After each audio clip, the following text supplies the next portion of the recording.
எல்லாருக்கும் வணக்கம். அன்னையர்கள் எல்லாருக்கும் அன்னையர் தின வாழ்த்துக்கள். இன்னைக்கு கேழ்வரகு கூழ் எப்படி செய்யலாம்னு பார்க்கலாம். வாங்க வீடியோக்குள்ளே போகலாம்.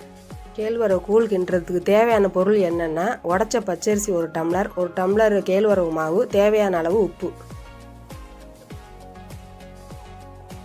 அடுப்பில் பாத்திரத்தை வச்சு ஒரு டம்ளர் பச்சரிசிக்கு 5 டம்ளர் தண்ணி ஊற்றி நல்லா கொதிக்க வைக்கணுங்க.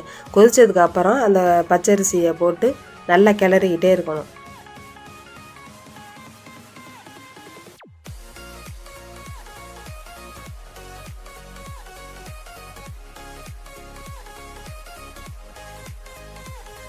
நல்லா கிண்டிக்கிட்டே இருக்கணுங்க.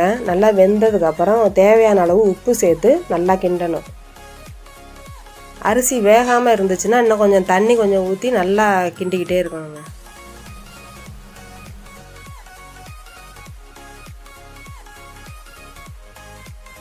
இன்னொரு பாத்திரத்தில் 1 டம்ளர் கேழ்வரகு மாவுக்கு 2 டம்ளர் தண்ணி ஊற்றி நல்லா கரைக்கணுங்க. கட்டி இல்லாமல் நல்லா கரைச்சிக்கிட்டே இருக்கணும்.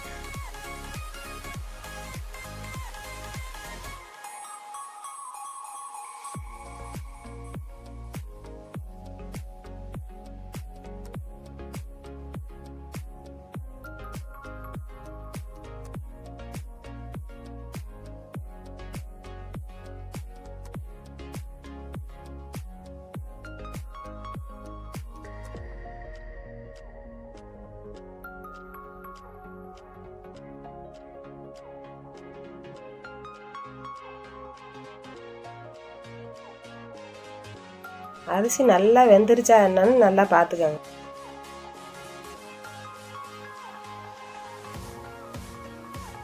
நம்ம ஏற்கனவே கலந்து வச்சுருந்த கேழ்வரகு மாவை அதில் கொட்டி நல்லா கிண்டிக்கோங்க.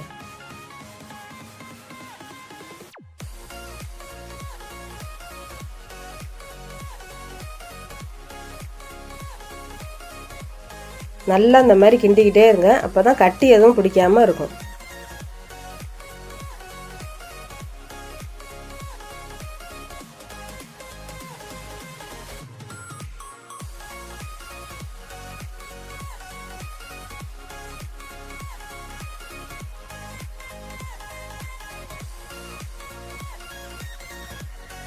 இதை சர்க்கரை நோய் உள்ளவங்க வாரத்துக்கு ஒரு தடவை எடுத்துக்கிட்டா உடம்புக்கு நல்லது.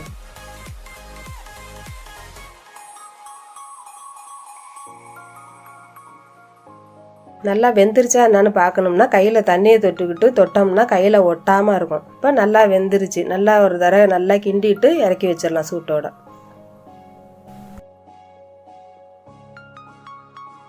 இதுக்கு மீன் குழம்பு, வத்த குழம்பு தொட்டு சாப்பிட்டா சுவையாக இருக்கும்.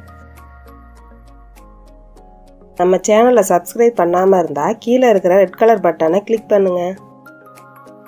அவ்வளவுதான், சுவையான சத்தான கேழ்வரகு கூழ் தயாராகிடுச்சு. மீண்டும் சந்திப்போம்.